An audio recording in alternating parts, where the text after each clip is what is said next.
Behind the grocery store, between the trash bins, sat a damp cardboard box.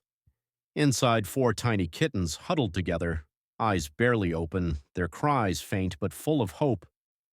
The box was soaked from last night's rain, and their little bodies shivered with hunger. People walked by, too busy to notice, but one sound stopped me, a soft, desperate meow that said, "Please." I knelt down and lifted the box. They blinked up at me, weak but alive. One paw reached out, resting on my finger, and that was it. They had me. At home, I warmed milk, wrapped them in towels, and watched them breathe deeper with every drop. Each one had a different shade. One black like midnight, one orange like sunrise, and two as white as clouds. We named them Hope, Joy, Sunny, and Dream. Weeks later, the house was full of tiny footsteps and laughter. They had been thrown away like nothing, but love turned them into everything. Sometimes we don't find animals.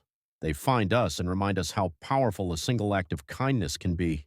I saw her trembling behind the rose bush, a tiny white bunny, her fur tangled with twigs, eyes wide with fear.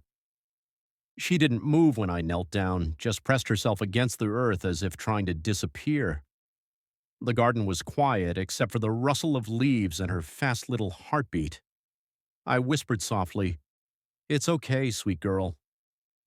Slowly she raised her head. Her nose twitched once, twice. Then she hopped closer, stopping right by my hand. That was the moment she chose to trust. I carried her inside, wrapped her in a towel, and fed her small pieces of lettuce. For the first time, she closed her eyes and rested.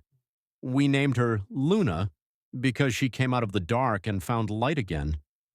Every morning now, she waits by the window for me to open the garden gate. She hops, spins, and plays among the flowers, free but safe, brave but gentle. Luna reminds me that rescue isn't about cages or ownership. It's about giving a frightened soul a place to heal, to breathe, to bloom. The lake was quiet that morning, silver mist curling over the water.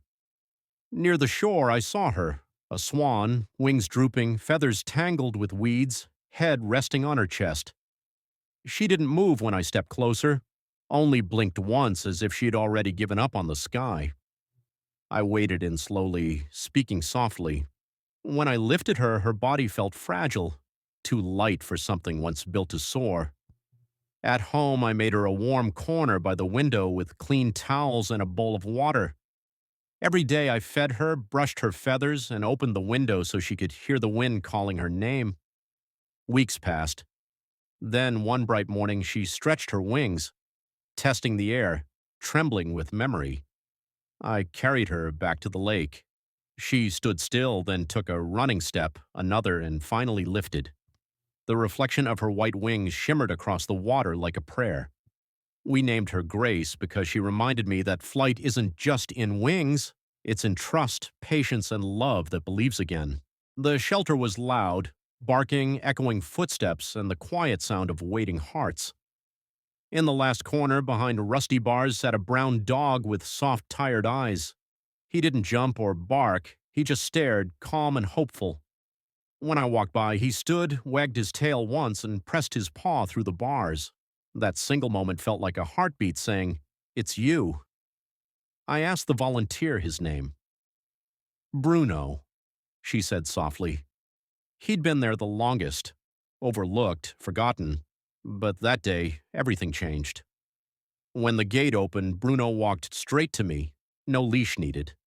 In the car ride home, he rested his head on my lap and sighed like someone finally safe. That night, he followed me from room to room, afraid I'd disappear.